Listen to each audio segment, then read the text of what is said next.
Today on Be Uplifted, we share with you the manifestation techniques from Dr. Joe Dispenza and Bob Proctor, which can help you to attract, receive, and manifest more money, wealth, and prosperity in your life. Most people may wonder why they have not manifested the things that they wanted for so long. The truth is that you have been manifesting your whole life. The only difference is that you were not conscious of it. There is conscious and unconscious manifestation. Some things you attract based on your experiences, your thought patterns, and even your behaviors. Listen closely as Dr. Joe Dispenza and Bob Proctor reveal to you the simple manifestation technique that can make the difference between manifesting a single dollar and manifesting $250,000. 90% of the thoughts that we think on a daily basis are the same thoughts as the day before. So if you think that your thoughts have something to do with your destiny, and 90% of your thoughts are the same known thoughts that you're always thinking, then your life should stay the same. Because the same thoughts lead to the same choices. The same choices lead to the same behaviors. The same behaviors create the same experiences. The same experiences produce the same emotions. Those same emotions tend to influence the way we think. How do we begin to influence the body so that the thought actually produces some type of change? Think about it. If you think an unhappy thought, you're going to feel unhappy. If you think you're a failure, you're going to feel like a failure. Once you feel like a failure, you're going to think you're a failure. And people get caught in these loops of thinking and feeling and feeling and thinking. When it comes time to change, you got to leave that familiar territory. And any choice that you make, if you said, hey, I'm going to eat a better diet, I'm going to wake up early and work out, I'm going to do meditation, the moment you decide to do something differently, get ready, because it's going to feel uncomfortable. It's going to feel unfamiliar. There's going to be some uncertainty. You're not going to be able to predict the next moment. That means you've left your known biology and you're stepping into the unknown. Theoretically, that sounds great, but if the body has been conditioned into a familiar feeling, it's in the known. The moment you take it outside the familiarity, it wants to go back to where it's comfortable. So the body starts influencing the mind, and this is where people say, why don't you start your diet tomorrow? Oh, why don't you start working out this evening? You're really never going to change. You're too tired. You have a headache. This doesn't feel right. And this is where people talk themselves out of it. And the hardest part about change is not making the same choice as you did the day before. Now, once people understand that they're going to be uncomfortable, then the question is, what thoughts do you want to fire and wire in your brain? What behaviors will you demonstrate in one day in the act of closing your eyes and rehearsing who you're going to be when you open your eyes? And then if you can teach your body emotionally what the future will feel like, that means then you're not going to wait for your wealth to feel abundant or your success to feel empowered or your new relationship to feel love. In fact, the moment you start feeling abundant, you're generating wealth. The moment you start embracing empowerment, you're stepping towards your success. You can become one of the 3%. I guarantee you, you can earn a lot of money. It's a formula, and you don't need 40 years of dedication to meditation to get it. I think earning money is one of the simplest things I ever learned, and it's one of the most misunderstood things. I want you to think about your life, and I want you to think about your income. I want you to think about money. Money's subject that is a subject that not a lot of people want to talk about. And when you do talk about it, a lot of people get defensive. They say, well, money's not everything. Well, that's sort of a ridiculous statement. Of course it's not everything. But money's important. It's very important. I frequently ask a person if they come to work with me, what's the most you've ever earned in a year? I really don't care what the answer is, but I want to know what the answer is.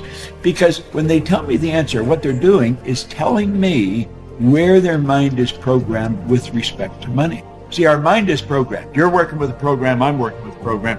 Now, most people are working with a program that someone else built. They are the production of somebody else's habitual way of thinking. I'm going to suggest that you can rewrite the program.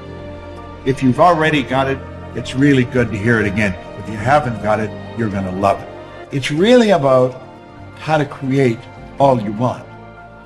You have to have multiple sources of income. You can go back to the ancient Babylonians, as far back in ancient history as you can go, and you're going to find that the wealthy people all had multiple sources of income.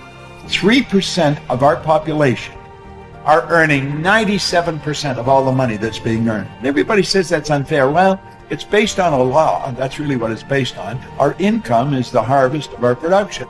That's really what it is. But 3%, some of those 3% are not very well educated insofar as we look at education. Some of them are functionally illiterate. They can neither read nor write. Now, some of them are absolutely brilliant. But you're going to find people that are absolutely brilliant that fall into the 97% category that have to split up 3% of the money that's earned. Why and how does this happen? My income went from $4,000 to $175,000 in a year.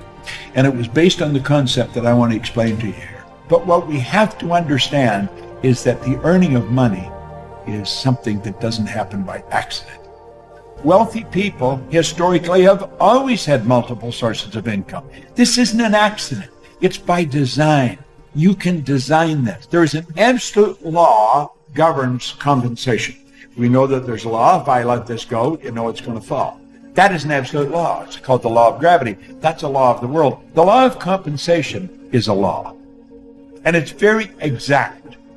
I want you to really pay attention to it, because this law clearly states that the amount of money you earn is in direct ratio, it's in exact ratio to the need for what you do, your ability to do it, and the difficulty there is in replacing you. You see, in my particular business, there's the opportunity to earn millions of dollars, and I have earned millions of dollars. Not because I'm smarter than the next guy, and it's not because I'm lucky.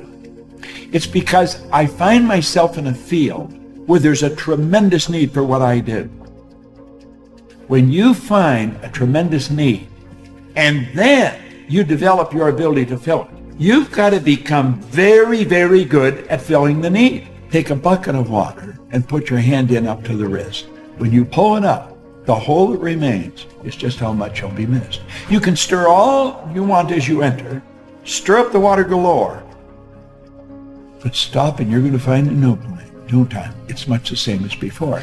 Well, what they were getting across is there's no such thing as an indispensable person, but some people are very difficult to replace.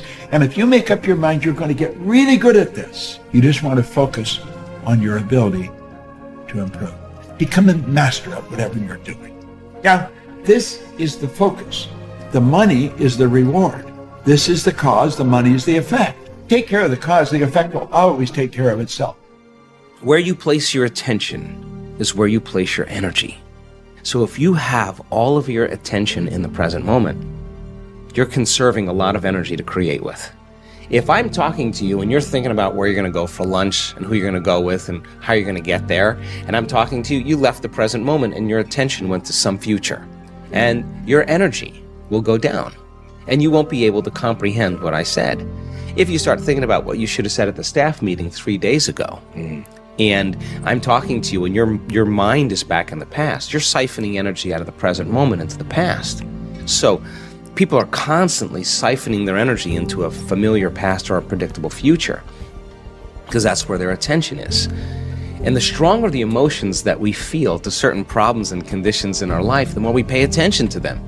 So we give our power away to our ex, we give our power away to that big problem, and that's creative energy that we should be able to use to create a new future. So then when a person's sitting in a meditation and they're doing absolutely nothing, and it's 8 o'clock in the morning, and their body for the last 10 years has been going in traffic and getting angry and frustrated in traffic, and now they're sitting in a meditation at 8 o'clock in the morning, the body's going to say, hey, you're off schedule. I'm used to suffering and getting angry here. Yeah. So the body's going to start looking for that emotion, and it's going to start influencing the mind, and you're going to start getting images and memories just so you could feel that emotion. Like now the person's back in the past. But if they become aware that they're siphoning energy out of the present moment into the past, and they settle the body back down into the present moment, that's a victory. And those victories add up. And you're telling the body in that moment that it's no longer the mind, that you're the mind, and that's a victory. And then people get frustrated and they say, I can't meditate. Oh, really? Well, actually, you're doing it right. That's actually what meditation, you're doing exactly what you're supposed to be doing.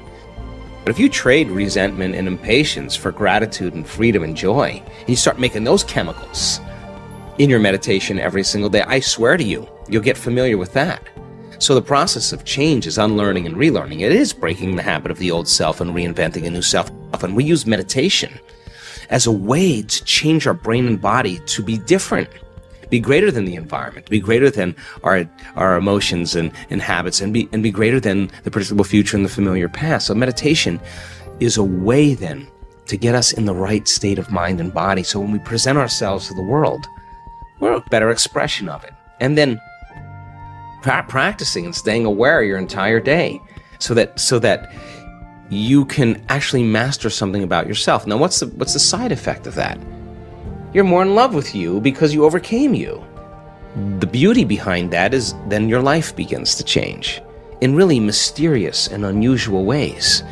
And people say, oh my God, I was so happy I forgot about my back pain or my neck pain, or I forgot about my food allergies, or whatever people are dealing with. Something biologically shifts in them, and they're freer. They're more whole. They're less separate. They feel more pleased and satisfied with themselves, and they really don't care what people think of them. And they really stop judging other people because they're not judging themselves any longer. So you could only talk around these concepts. You really have to really apply them to really begin to see the fruits of your efforts. But common people around the world are doing the uncommon because of it.